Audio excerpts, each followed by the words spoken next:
Welcome. This is a recorded session of the Post-Quantum Cryptography Conference of the PKI Consortium, which took place in Kuala Lumpur, Malaysia.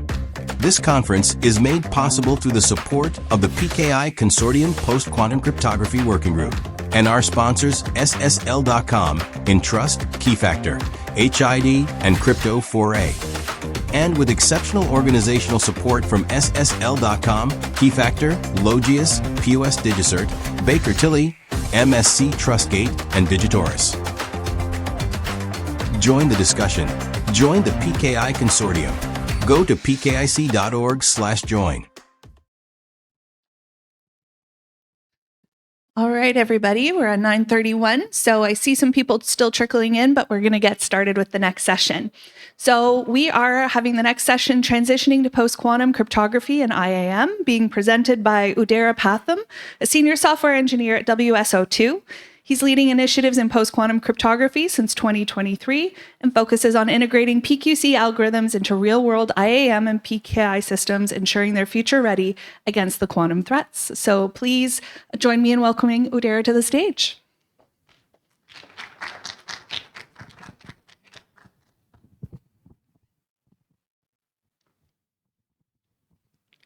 Thank you very much.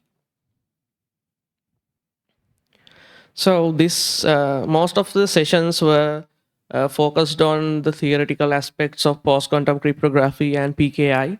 And this session will be an introductory session for those who are working with PKI on how this PKI concepts on post-quantum cryptography can be applied on IAM domain.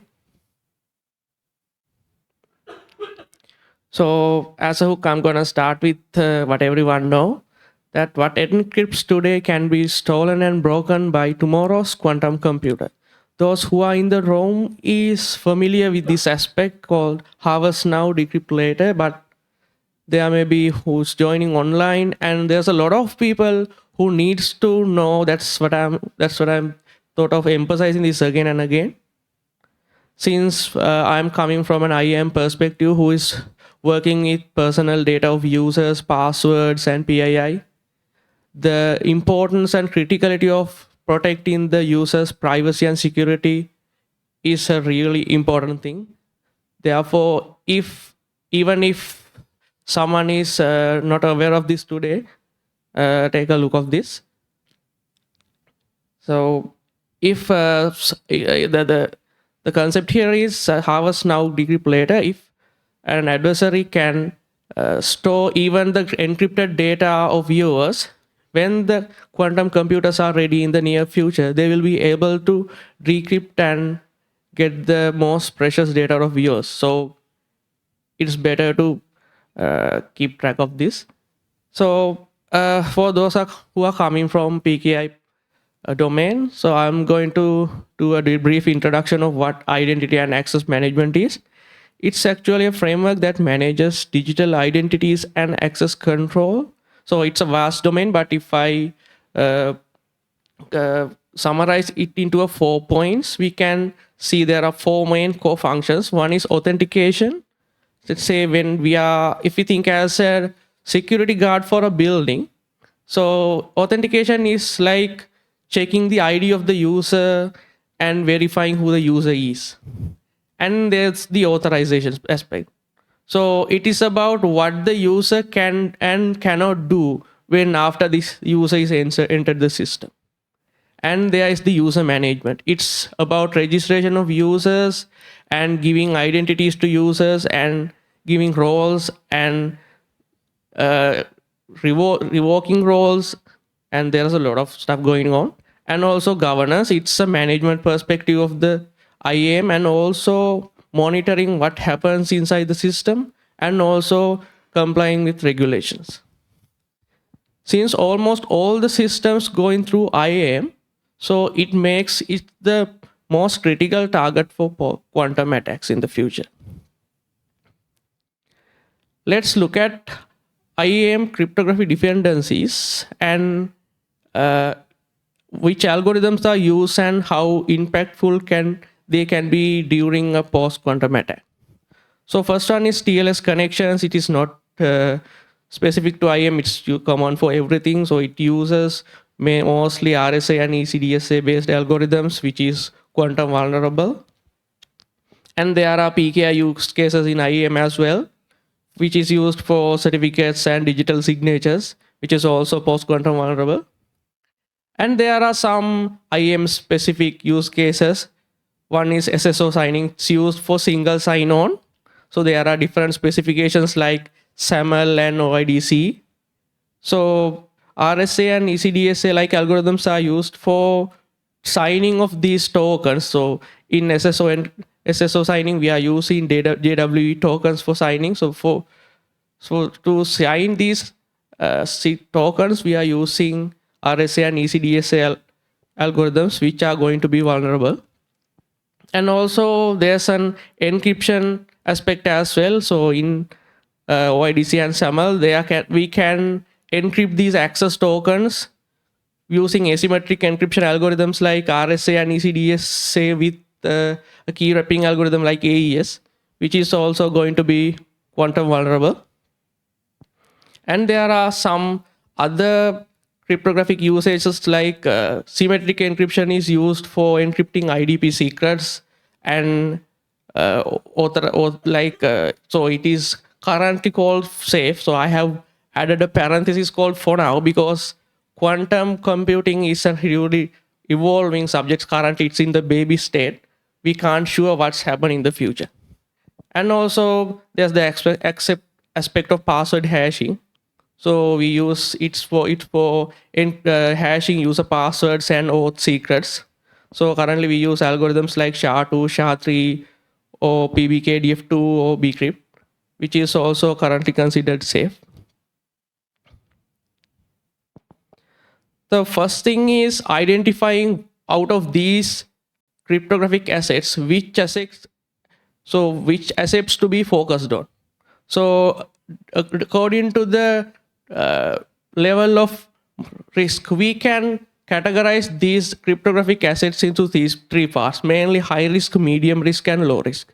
This categorization comes with two aspects: whether the used algorithm is quantum safe or not, and whether this encrypted or secured data, how long this data can be need to be secured. So let's say about high risk data like TLS traffic, because in TLS traffic we can contain it can contain something like user passwords and PII, which doesn't have an expiry time. It's a really vulnerable crypto aspect, so it needs to be taken care of first. So there are things like medium risk, which also use quantum vulnerable algorithms but has a limited limited expiry time. So things like access tokens and ID tokens can be quantum vulnerable, but it will be expired in a couple of days or months. So we can take them as medium risk. And there are low risk things like password hashes and short-lived secrets. It has a really small time to live or covered by symmetric quantum invulnerable algorithm. So they are considered low risk.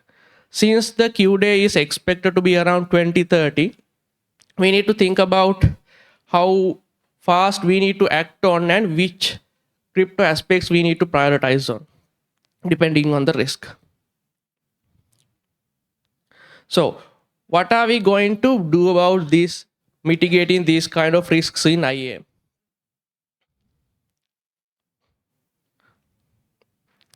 As I talked in the beginning, we need to prevent harvest now and decrypt later attacks.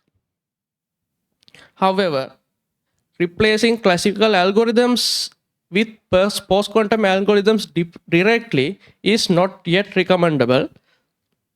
So this is a debatable area. So some might say it would be better to directly go with post-quantum algorithms. Some might say it's better to first go with hybrid algorithms and then come to post-quantum algorithms later. So this is my point of view.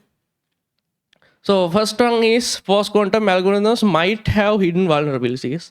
As an example, a couple of years back, we met with Kyber Slash, a vulnerability for Kyber, also known as ML-KEM.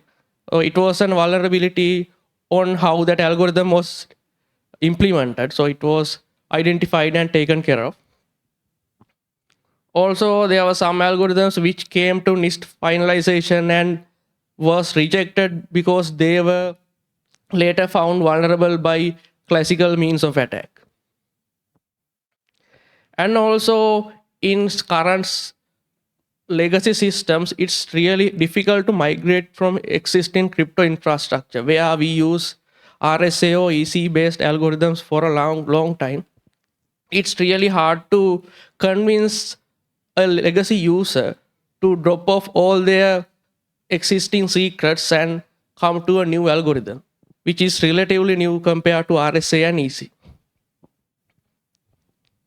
Also, if we are doing some these sort of migration, we need to think about backward compatibility with existing clients as well. So as an IAM perspective, we are dealing with hundreds of thousands of clients talking to a single server for single sign-ons and stuff.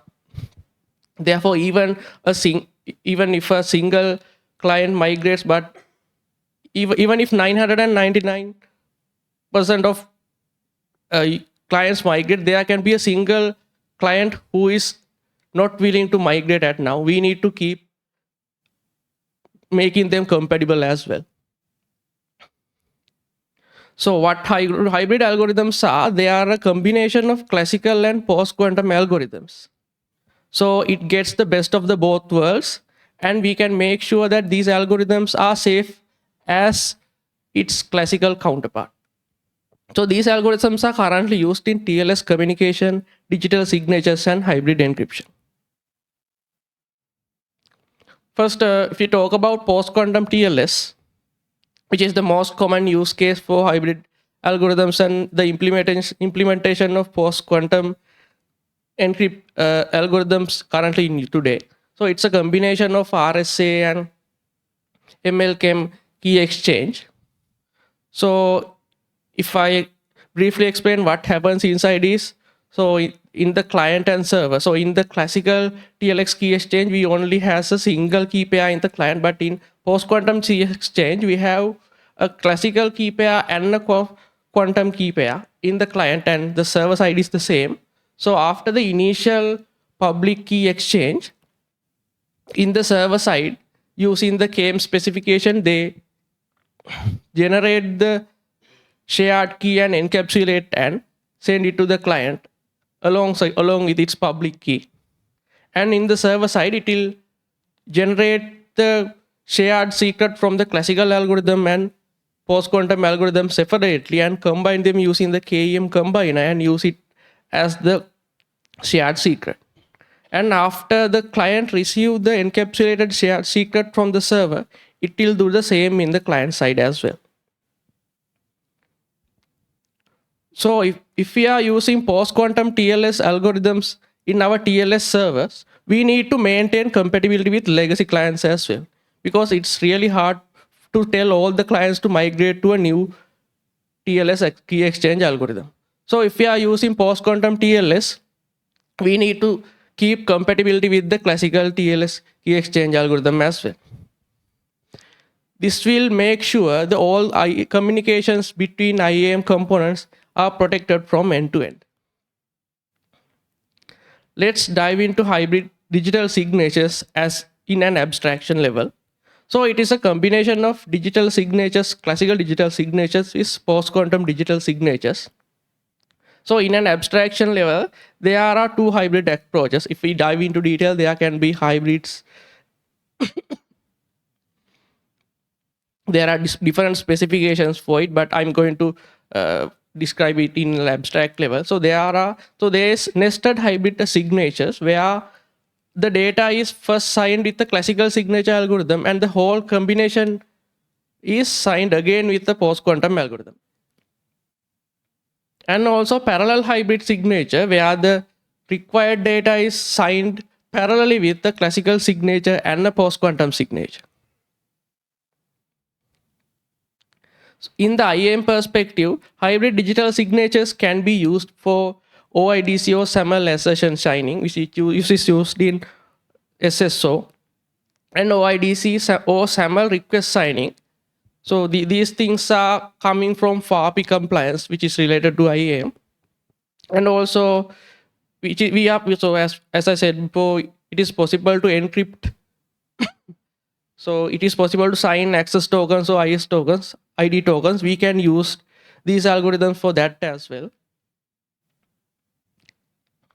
Then if we talk about hybrid public key encryption, which is a combination of symmetric encryption and asymmetric encryption, which is standardized in a more better way than the classical hybrid encryption we used before. So we can use composite KEM for hybrid encryption to make it post-quantum secure by combining with a classical KEM or a classical symmetric and asymmetric encryption algorithm with a post-quantum KEM algorithm to make this a post-quantum secure. If we look at the diagram in a brief, so let's say, so in this case, both the sender and the receiver has to have two set of key pairs, the classical P pair and the post-quantum key pair. So in this case, I have used RSA-KEM and ML-KEM as the example. So since both are KEMs, both are using encapsulated, both are creating random shared secrets and encapsulating these shared secrets and will be sending them to the receiver alongside with the ciphertext. And in the receiver side, it will use their private keys to decapsulate these shared secrets. And with these shared secrets, they will be able to decrypt the ciphertext and get the plain text they require. And let's talk about what are the recommendations based on IAM perspective on a quantum safe future. Even though these algorithms are standardized now, it is really hard to migrate to a new standard due to these set of reasons. The first one is the lack of standardization in IAM protocols. There is a huge improvement in post-quantum cryptography in the PKI side, but the progress in standardization from the IAM perspective is it's lagging behind. So we need to have, so for IAM we have a really set of specifications to follow for different protocols, like for OIDC, SAML, JSON web signing, JSON web encryption. To implement these protocols with post-quantum security, we need these specifications to be standardized. And for things like digital certificates and post-quantum TLS, we need the compatibility with web browsers, since most of user authentication happens in them. Although post-quantum TLS algorithms are supported by most of the web browsers, post-quantum digital signatures are yet to be implemented in them. And as I said before, to have a post-quantum security with IAM server, both clients and application servers need to support these post-quantum algorithms as well. So all the OIDC or SAML or passive STS clients need to support these kind of new post-quantum algorithms in order to migration to be completed. And also for CIAM solutions, since they are deployed in cloud providers also need to support post-quantum algorithms. We are now seeing that most famous cloud providers like Cloudflare, Google, and Microsoft are working on implementing post-quantum algorithms in their deployments, but there's still progress to be made. And also there's a limit of post-quantum libraries while developing these applications. We have seen a lot of great libraries for like Bouncy Castle and OpenSSL, which have taken initiative on developing and improving these post-quantum algorithms, but there are some programming languages that lack this progress.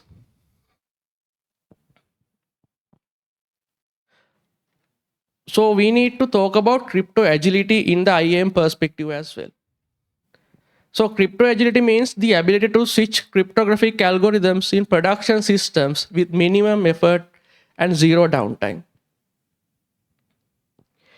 Even though the currently considered post-quantum algorithms might be vulnerable in tomorrow, so we need to make sure the crypto agility is our first priority. So I have noted down some of the best practices I have identified on ensuring crypto agility in IAM. Using abstraction layer for crypto libraries. Without depending on a single crypto library or a single programming language, if we use abstraction, it will be able to switch between crypto libraries easier without making coupled dependencies. And also the same thing again, it's a common mistake done in programming. We need to stop hard coding algorithms or key sizes in the code. It will make it really hard for configurations. I have experienced this because I have worked with legacy applications trying to migrate them to post-quantum security, since most of them have hard-coded their algorithms in the code, because we never thought the algorithms like RSA or EC will ever be unsecure, because we were taught that these algorithms cannot be broken until the end of the lifetime of sun or something. So most of these algorithms were hard-coded in place. So it's really hard to migrate to a new algorithms with these kind of programming practices. And if we are designing a new software architecture, or even with the existing software, we need to plan for data migration always. So it can be a hash password migration, or a certificate migration, or even an encryption key migration for asymmetric encryption. So if we are planning a software, we need to think about how we can migrate an data from a single algorithm for a different algorithm, or even rotating the secret in the same algorithm. Let's say if we are using an AES algorithm, we might have to rotate the secret from time to time. So we need to decrypt all the existing encrypted data from the old key and encrypt them with the new key. So we need to think about these things as well, because these things need to be done in real time with zero or few downtimes. And also we need to plan for certificate upgrades as well, as the 47-day rule is coming. So we need to think about this now more than ever. And as I mentioned before, the password migration is a different thing. And it's different from symmetric encryption, because passwords are hashed, which are one-way functions and cannot be migrated in a traditional way. So it can be forced password resets or on-demand migration. So if we are planning for a new software or improving current software, we need to think about that aspect as well. And one important point coming from the IAM perspective is the zero trust. So these things are new for IAM, but we need to think hard on that. So the most important thing of zero trust is never trust and always verify. So it means that if we are giving roles or permissions to a user, we need to make sure that the user is given bare minimum permissions for its work to be done. So it will make sure that even if that user or that access token is compromised, the damage can be done will be bare minimum. So this aspect is really important for quantum security as well. So even though a quantum computer comes and breaks an encryption and steals a password or something like that, if we have given them the